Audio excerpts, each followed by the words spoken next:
Hello everyone, I hope you all are fine and are doing well.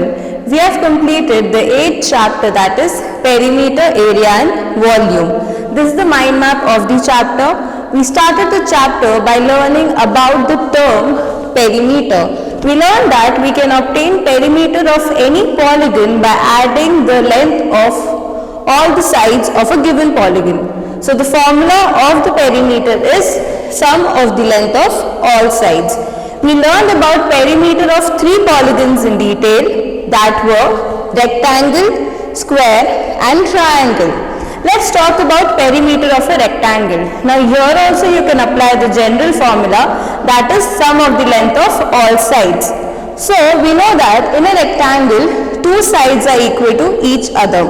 So length is equal to length and breadth is equal to breadth. So when we write it according to the formula, it is length plus breadth plus length plus breadth. Now we can simplify this formula and write it as 2 into L plus B, that is length plus breadth. Next we have square. Now we know that square has a property which says that all the sides of a square are equal. So here we have mentioned the length of the side as A. So when we apply the general formula, it is A plus A plus A plus A, which makes it into 4 into A, that is 4 into side. So you can get the perimeter of a square by applying the formula 4 into side. Let's talk about perimeter of a triangle. Now when we talk about perimeter of a triangle, here also you can apply the general formula, that is sum of the length of all the sides. We know that a triangle is made up of 3 sides. So you can apply the formula side plus side plus side. Now in the last chapter you learned that there are 3 types of triangles based on the length of the sides: equilateral triangle, isosceles triangle and scalene triangle.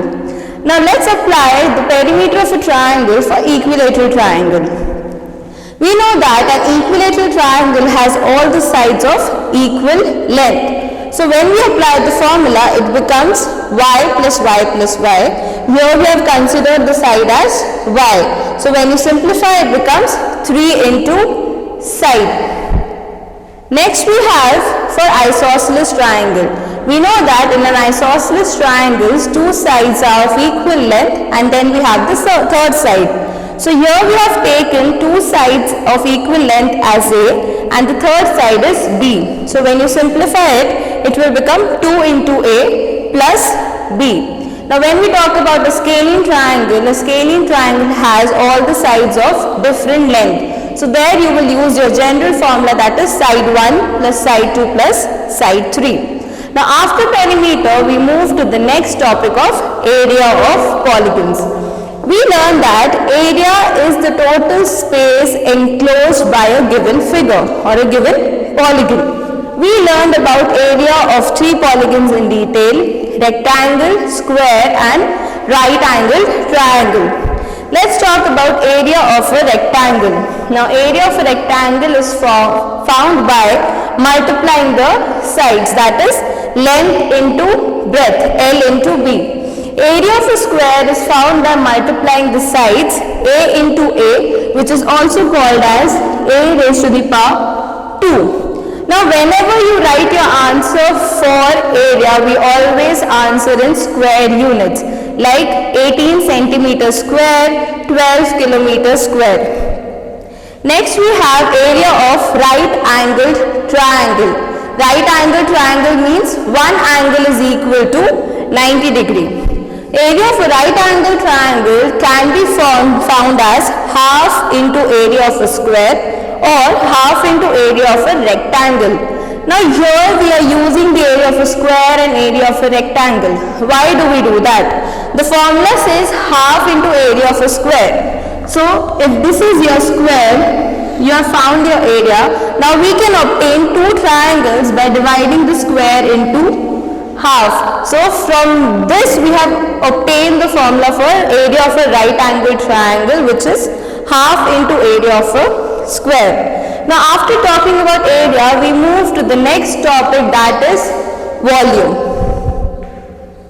All objects around you occupy some space. So the space occupied by the objects is known as volume. We can only find volume of 3D shapes.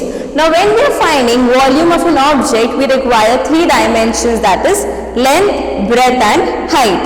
We learned about volume of two 3D shapes in detail. One is cube and second is cuboid. Now this is a cube and this is a cuboid. Cube is a special form of cuboid. Now why it is special? A cube has all the dimensions of equal length. So here when you find the volume of a cube, you write side into side into side because all the 3 dimensions are of equal length. Now a cube has 6 faces. Faces means the flat surface of the object. It has 12 edges. 12 edges means that the line which is joining 2 faces together, and it has 8 vertices. 8 vertices means the corner points. Let's talk about a cuboid. Now a cuboid has 6 cuboidal faces. That means the face is in the form of a cube, or we can say it is in the form of a rectangle. It has 12 edges which is same as a cube, and it also has 8 vertices. So students, this is all about the chapter perimeter, area and volume. I hope you have understood the concepts of perimeter, area and volume. Practice the questions in the textbook. I will see you in the next interactive session. Thank you and have a nice day.